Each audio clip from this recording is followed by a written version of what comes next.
Hello, everyone. Peace of Christ to all. We just finished our broadcast actually, but I got this page from somebody, and they asked me, please. So, if you can answer. So, even though I'm done with 4 hours broadcasting already, but I could not say no. Anyway, so this is a page was sent to me by those friends, and simply, as you see in the front of you, it says 100 reasons why you should think about converting to Islam. And then you start reading those 100 reasons. First, number one reason. So I'm going to go over them fast because there's no way I can cover 100 reasons, right? But obviously, the first ones are the most important ones, right? When somebody start with number one and number two and number three, which means the more you go down, the more you go in less important things. So we will cover the important ones and we will see if they are legitimate or not. The Quran is the only revelation from God still in the original from it was revealed. Question: where is the original Quran? I challenge the Muslim to show me one copy of the original Quran. It's not exist. Seriously, it's not exist. Like, do you Muslims have original Quran? So how you talk about preservation if you don't have the original one? Christians, they have more than 7 to 8,000 manuscript of the original Bible. Muslims have zero. You know what zero mean? Zero. A few months ago, they were so happy about a paper, or let us say a piece of leather, in Birmingham, in England, and they make a big news about it. But even that one, it was not accurate because it says very close to the Quran today, but it's not the same. And even that one is not really that old. The leather is old, but the ink and the writing is not. The original Quran have no dots, have no vowels in it, and the one they found have vowels and dots on it. So it's written long after Muhammad. However, it's just one paper, and they make a big deal of it. And even that paper is not the same as the Quran. So how Muslim says to us, the Quran is preserved. Like if we go to the Hadith right now and we quote the Hadith where it says a goat ate the Quran. And right now we don't have those verses like stoning to death verse, or the verse of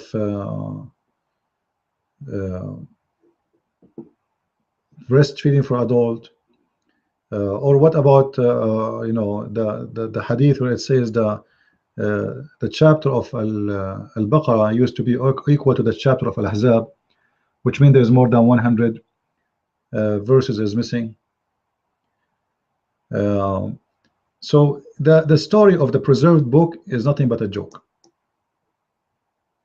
And actually the Muslims today, even what they have, even if they have the original one, let us say for sake of argument, today they found the one is written which they follow now. This is not the Quran, this is the book of Uthman. Uthman, he burned all the other books and he kept his own. And the question is, where is the book of Muhammad? Did Muhammad book was burned too? What we have is the book of Uthman, not the book of Muhammad. And this is supposedly a copy of copy, and nobody have any original copy anyway. So this is the first one is a false, which means actually the first people who burned the Quran, it was the Muslims, not us. If you ask the Muslims why Uthman he burned the Quran, he said because the recitation was different. Well, if it's a book, do you need to burn a book? Who care about the recitation? The book is words, is text. If I am saying it right, like the way I pronounce the words is not correct, but the book is written correct or not, obviously the books are different. So they have many Qurans. Number two, all the previous sin, no matter how big they are forgiven. Oh, so Islam will give you open license. If you convert to Islam, all your sin is gone. This is absolutely a false statement. If you go to the Quran, chapter 4, verse number 48, it says, إن الله لا يغفر أن يشرك به ويغفر ما دون. So إن الله لا يغفر أن يشرك به. So Allah will not forgive anyone who do shirk. And ويغفر ما دون, which means anything less than that, less than doing shirk, Allah forgive it. So when a Muslim says all your previous sin is forgiven, this is a contradiction for the Quran, but I understand the Quran is a book of contradiction, so nothing new. Here we go.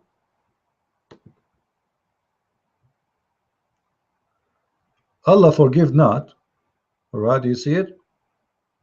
Allah forgive not who take partner with him.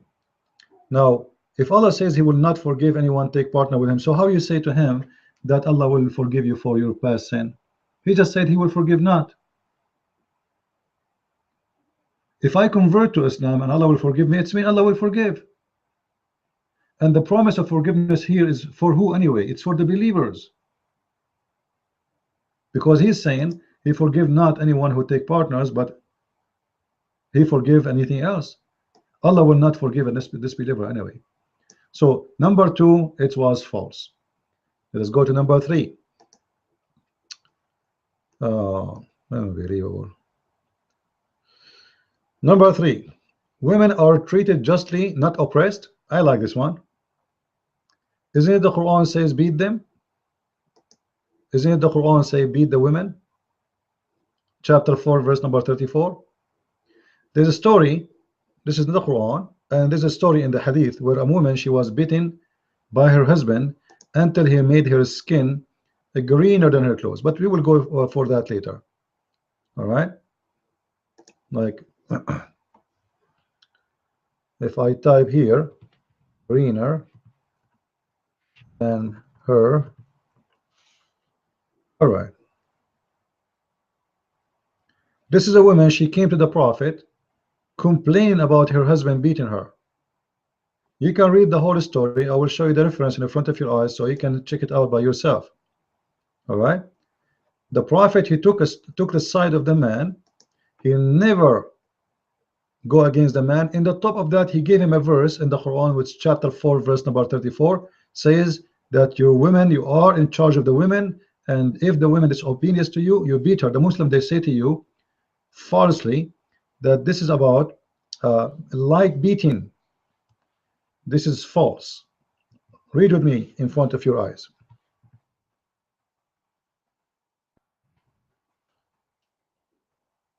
Look what Aisha, she said. Look, her skin is greener than her clothes. This is the light beating. That's a lot of light beating, man. That's a very good light beating. So look at her skin is greener than her clothes. So the man, he beated his wife until her skin became greener than her clothes. And the Muslims, they say to us, women are not oppressed.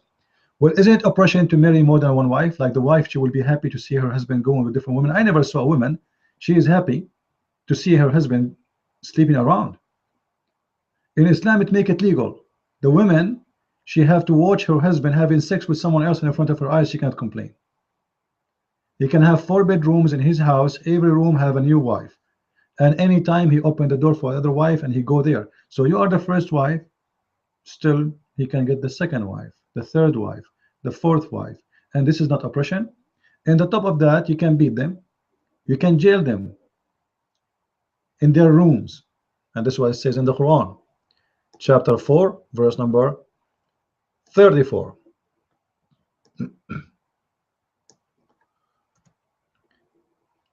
Muslims, for the sake of Allah, brother, try to find different lawyers for Allah. Seriously, like, come on, this is what Muslims got. الرجال قوامون على النساء بما فضل الله. Men are in charge of women to oppress them. Let us see what they do to the women. Men are protectors and maintainers of women. So what the man? He's a guard dog for you. You get out, he bite you. Because Allah, he gave them the one more strength, and because they spend money on them. Are you a prostitute? Isn't this is oppression? So the man, because he spend money on you, he can beat you, and he can jail you, and he is a guardian on you because he spend money on you. The funny, Aisha, she was Khadija, she was spending money on Muhammad. Therefore, the righteous women are the one who is obedient. Who is the righteous woman in Islam? He's the obedient. Okay, what kind of obedient? And guard in the husband's absence what Allah would have them to guard. So those women who is part, you fear disloyalty and ill conduct, admonish them. I'm warning you. And look what they add here first. In the Quran, there's no first, there's no next, it's a lie. This is why it's between two brackets. Refuse to share bed with them. The man, he can refuse to share bed with you, but you cannot refuse to share bed with him. I can show you the hadith where Allah says if a woman refuses to share bed with her husband, Allah and the angels will curse her all night. And then beat them. And look what the liar in the translation says lightly. And you are telling me there's no oppression in Islam for the women? What a liar. So the hadith about beating women until making their skin greener, and the Prophet take the side of the man and force the woman who is trying to rape her. This is her husband. She don't want to sleep with him no more. Muhammad, he said to her, you know what? If you think this is your intention, you cannot do that. You have to sleep with him and he have to sleep with you. And he took the side of the man and he gave him the chapter 4 verse number 34, which says the women are under your shoes, you beat them as much as you want. The Muslim was saying to me, oh, come on, you're lying. It doesn't say under your shoes. Well, what it doesn't mean. You are a maintainer, you are a protector, you can jail them. You can jail them in their rooms. We can go right now to the interpretation. You can jail the women in her room. Let us go to number 5. Islam prescribed no cruelty to animals. Is that right? Well, Muhammad, even he asked Muslims to take revenge from the lizard. Even lizard. Muhammad, he said the one who kill a lizard, he will get 100 blessing more than killing an unbeliever. And Islam encouraged the preservation of environment.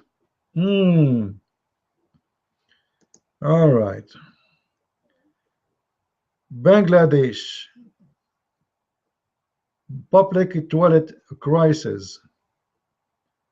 Islamic countries, they suffer from a very well-known problem, which is people, they unzip and they piss on the street everywhere.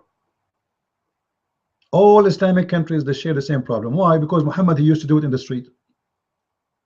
Muhammad himself, he used to unzip and piss in the street. And look what they do. In order to stop those people from pissing in the street, they start writing in Arabic in the wall, because that will stop the Muslims from pissing here, because they do not know if this is, because the Arabic language is a Quranic language. So it's haram. It's haram. So a Muslim man, he have no problem to piss in the street on the wall in front of children, like the Prophet he used to do. So in order to stop them from doing that, we write Arabic in every wall, and that will make our country very ugly. Like imagine in every 5 meters you have to write this. This is the only way. Is that how you preserve the environment and society?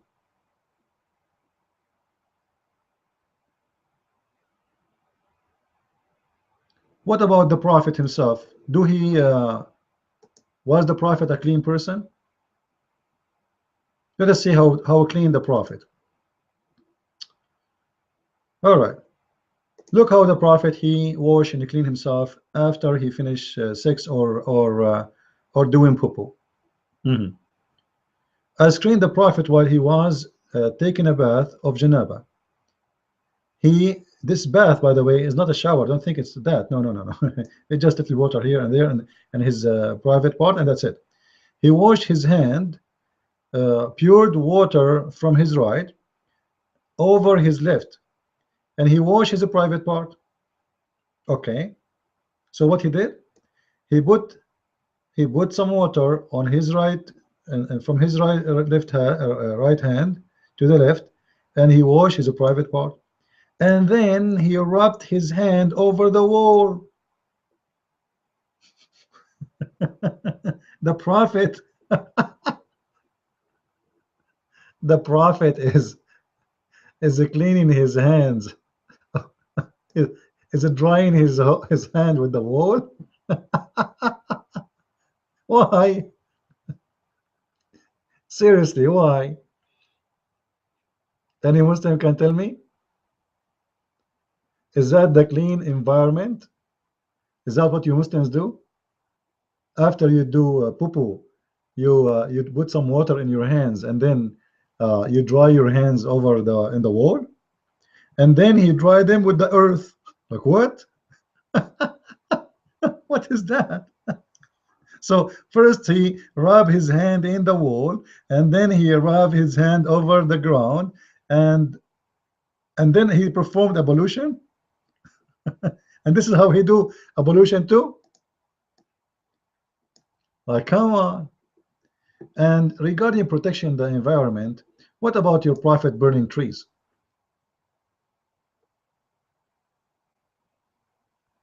Did your prophet burn the trees?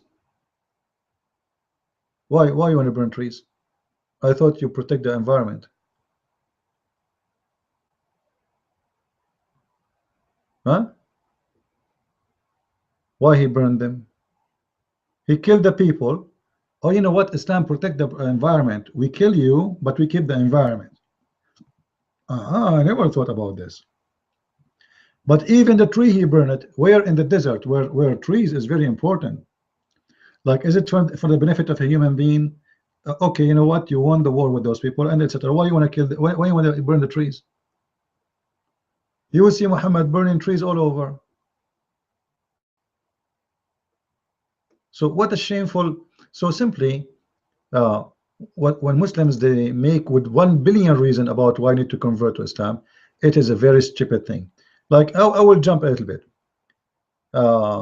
Islam simply is an easy religion based on ability, etc. You know what? It's very easy. To the point, it's lousy. You are right. You know, because whatever you can do, you want to do. You know, just pay money to the Prophet forgive you. There is no racism in Islam. What is it? This is a false. Islam is religion of racism. No black man will enter heaven. The Quran says, يَوْمُ تَبْيَضُّ وُجُوهُ وَتَسْوَدُّ وُجُوهُ, in the day where all faces will turn white and all faces will turn black. What the faces are? The faces of the disbelievers will be black, and all the Muslims, Allah will make them white. So if you are a Muslim and you are black, you are not allowed to enter the heaven unless Allah He make you white first. I advise you to go to chapter 27 verse number 82 in Ibn Kathir and read the interpretation, and you will see how an animal, his name is its name is Jassasa, will come and will hit you with the stick of Moses and will turn your face into black, and with the ring of Solomon, and will turn your face into black if you are a disbeliever and into white if you are a believer. Anyway, I'm not going to continue. It's you know, Islam is believing in one God. You know, this is what the Muslims have, one God. But who is this God? They don't know. Muhammad himself never spoke to him. He never heard him. He never met him. He knew nothing about him. And this is the same God was exist before Islam, worshipped by the pagans. The same people who worship Al-Uzza and Manat and Allat, all of them, they believe in the same God. How come? So it's very funny, very stupid statement we hear here. Anyway, I think I'm done with this. I decided to make this video short because I just made 4 hours video. Just those people, they asked me, please, if you can answer, so I decided to answer. Anyway, I saw this is in the news. All right, and where is the news? Where is the news? Where is the news? The news is here. All right, let me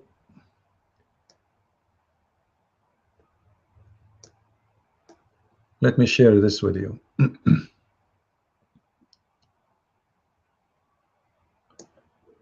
This is a story happened today, actually yesterday, sorry. A Muslim woman in Moscow, she beheaded a child. She is 4 years old girl, Christian girl, and she jumped in the street and she was shouting Allahu Akbar. You see, this is one of the reasons you should convert to Islam. This is the only religion who make people chop the heads of little children. I chop the head of a Christian child. She is a 4 years old girl. I chop her head and I walk in the street saying Allahu Akbar. You will not find this in any religion except in Islam. We have to agree, right? So this is one of the benefits of being a Muslim.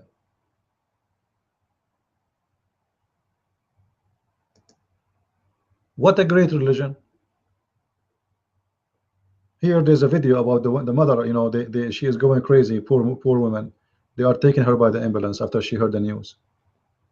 This Christian woman, she hired this Muslim woman to be her babysitter. The Muslim woman, she is doing jihad. So she killed her and she was shouting, Allahu Akbar, we will kill you all, we will, you know, and Islam will torture you all, etc. She was screaming in the street. That is Islam. Look, she's walking in the street holding a child head. Have you ever believed in such a garbage like this before?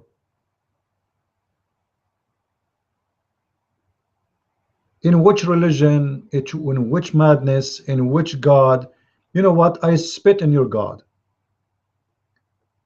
This is God. If this is God, you know what? I will be happy to be an atheist over being following a God like this. What kind of God will make a woman walk in the street holding a child head? What kind of hate does God come with? And you are telling me this is from God? Filthy, disgusting religion. And again I say, I spit in your God. And after I spit, I'm going to take my spit back and I'm going to clean it and wash it, because your God making my spit dirty. I'm not going to play the video because obviously it's very disgusting. What's wrong with those people? 100 reasons to convert to Islam? Well, you know what? I found there is a million reasons to leave this religion. This is one of the most disgusting, filthy belief can exist in the top of this universe. I believe this is a curse. Islam is a curse. Islam is like AIDS and Zika and those diseases which nobody know how to get rid of them.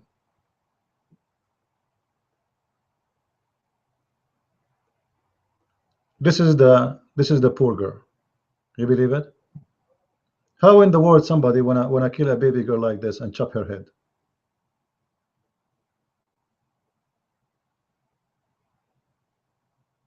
And this is the Muslima.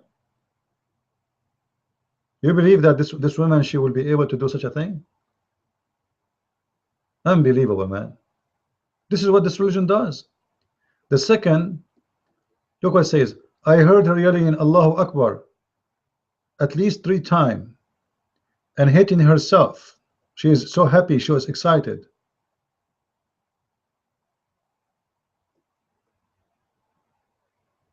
I think this is the family of the child. Poor people. Lord have mercy. So I think we gave you enough reasons to convert to Islam. If you want to learn more reason to convert to Islam, read my books. My books will give you all the reasons to convert to Islam. I have the Deception of Allah. You see it in the screen. You can find it in Amazon. And I have Quran and Science, which is debunking all the false miracles Muslims they speak about. I think we have enough reasons not only not to convert to Islam, but to go against it and fight it, because this is anti-human, anti everything humans stand for. Even animals don't do that. You see, animals, when they kill to eat. Muslims, when they kill for what? What is the pleasure of killing a 4-year-old baby girl? What she did to you? What she did? Nothing. That is Islam.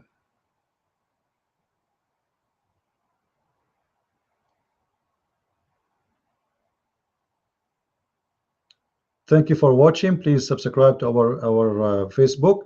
You can go to our website, investigateislam.com. You see it in the screen. And you can go to Twitter and subscribe or follow me in Twitter. It is Christ is the one, number 1. You see it there in the front of your eyes. And so you can be updated with our videos. And we always post when we are going to make a live broadcast in our Facebook. Until I see you again, God bless. and thank you very much.